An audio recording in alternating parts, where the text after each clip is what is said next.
You wanted to save lives. That's it. That's the whole reason. You were 17, maybe 18, and you watched someone you loved get wheeled into a room you weren't allowed to enter, and you thought, I want to be the person in that room, the one who knows what to do, the one who doesn't flinch. Nobody told you that one day you'd be that person standing in that room, and you still wouldn't know what to do, and you still would flinch. You'd just learn to do it where no one could see. This is what nobody tells you about becoming a doctor. Before all of it, there's a version of you that's still whole. You're 22, maybe 23. You share a 2-bedroom apartment with someone from undergrad, and the lease smells like old carpet and ambition. You eat cereal at 11 p.m. because you forgot lunch existed.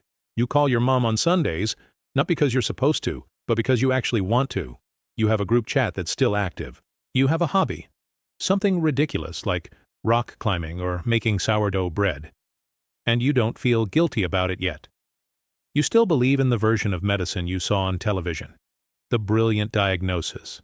The grateful patient. The long exhale in the hallway after the surgery that almost didn't work. You carry this image with you into the first day of medical school like a photograph in your wallet. You check on it sometimes, just to make sure it's still there. It will be there for a while. The acceptance letter arrives on a Tuesday. You remember the exact weight of your phone in your hand when you open the email. You read the first line 3 times because your brain refuses to process it as real. You are admitted. Your hands go cold. Not warm. Cold. Your body doesn't know the difference between the best news of your life and a threat yet. You call your mom. She cries.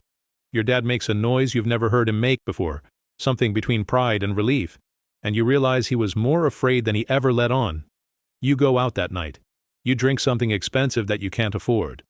Someone takes a photo of you smiling and you look genuinely, uncomplicated happy in it.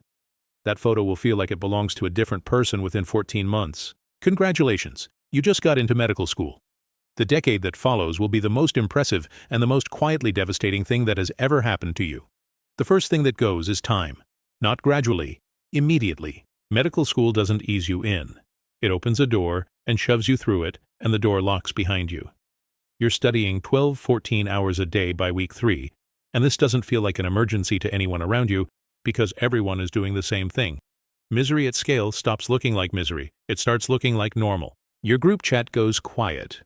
Not because anyone is angry, because you stop having things to say that aren't about biochemistry pathways or the Krebs cycle. When you do show up to something, a birthday dinner, a wedding, a Sunday brunch, you sit at the table and feel a glass wall between you and everyone else. They're talking about a Netflix show, a coworker drama, a trip they're planning, and you're thinking about the patient who coded during your last shift, and you don't know how to explain that, so you smile and order the pasta. The hobby disappears by year 2. The sourdough starter dies. The climbing shoes sit by the door for 8 months before you quietly move them to the closet. You tell yourself it's temporary. It won't feel temporary for a very long time. Somewhere in the middle of residency, something changes in you that you don't have language for yet. Residency is where medical school sends you to find out how much you can take. The shifts are 30 hours, not metaphorically, 30 consecutive hours of being responsible for human lives while your prefrontal cortex, the part of your brain that makes decisions, that processes risk, that recognizes your own limits, is operating on the same level as someone who is legally drunk. You know this because you studied it. You know the research. And then you do the shift anyway, because that's what you do. You start sleeping differently, not less, differently. You close your eyes and some part of you stays alert like an animal that's learned its environment isn't safe. You wake up at 3 a.m. and your first thought isn't where am I, but who needs me?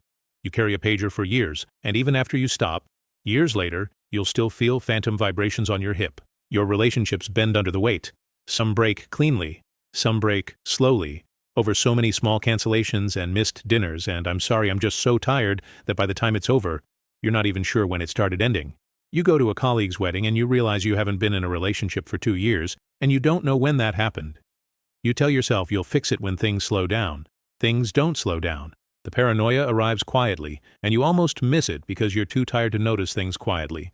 You start to wonder in the back of your mind that never really rests, whether the people in your life who aren't doctors still see you as a person, or whether they see the degree first, the title, the assumption about money, about certainty, about having it figured out.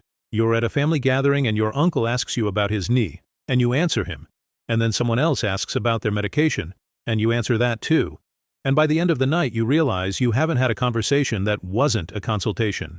And then you go back to the hospital, and you're surrounded by people who understand the hours, who speak the same language of fatigue and protocol and dark humor that keeps you all functional. But there's a distance there too. A professional distance that medicine builds into you so systematically that you stop noticing it's there. You learn to care without dissolving. You have to. You can't do this job if every loss lands on you like it's personal. But here's the thing nobody says out loud. When you build a wall between yourself and patients to survive, the wall doesn't just stop there. It doesn't know to stop there. It keeps going. You are now suspended between two worlds. Too changed for the life you came from. Too guarded for the intimacy of the life you're in. You belong completely to neither. This is not a phase. Here's what they don't put in the brochure. According to the American Medical Association, physician burnout affects more than 60% of doctors in the United States, and that number was rising before the pandemic made it structurally permanent. You're not weak if you're burning out. You're not an exception. You are the statistical majority, working inside a system that was designed to extract maximum output and call the damage a character flaw. You think about Pamela Wible, the physician who spent years documenting what she called an epidemic. She collected hundreds of names.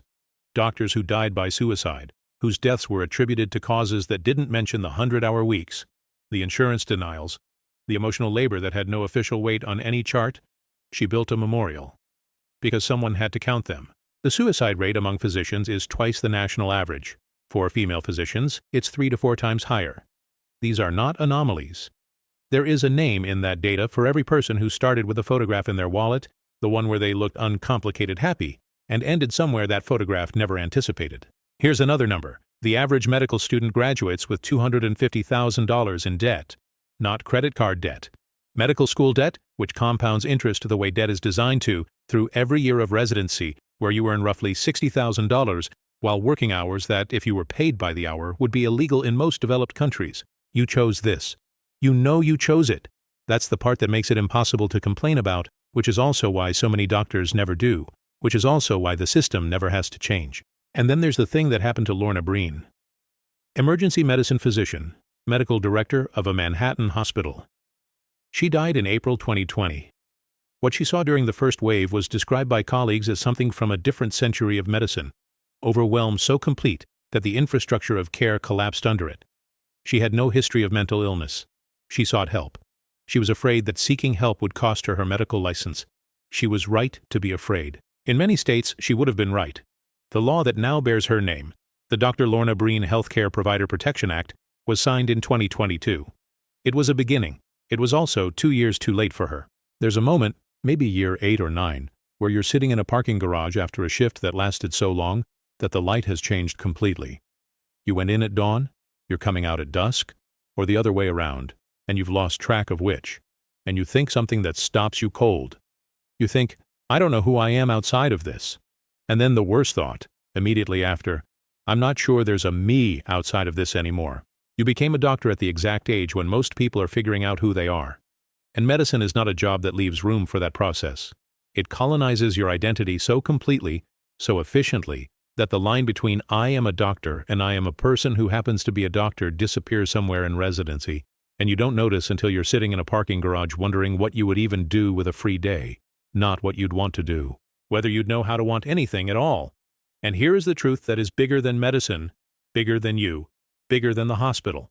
We built a system that asks human beings to absorb inhuman amounts of suffering, uncertainty, and responsibility, and then built a culture inside that system that treats any reaction to that load as weakness.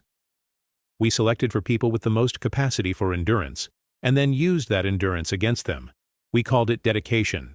We gave it a white coat. The doctor who never complains is not the strong one. The doctor who never complains is the one who has learned that nobody wants to hear it, including the people who were supposed to protect them. You are still in that parking garage, or you will be someday, or you already were, and you remember the color of the concrete, the hum of the fluorescent light on level 3, the specific texture of exhaustion that lives behind your eyes. You saved lives. That part is true. It will always be true.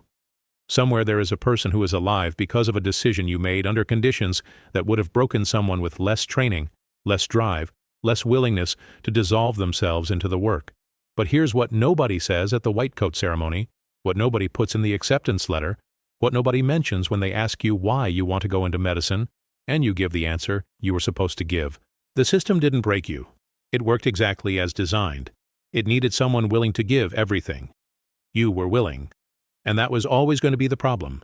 You saved lives. You lost pieces of yourself along the way, one shift at a time, in increments too small to measure and too cumulative to survive unscathed, and you did it because someone had to, and because you were the kind of person who would. That's the whole story. That's the part nobody tells you. The hospital will always need one more hour of you. The question nobody asks is what's left when you finally stop giving it.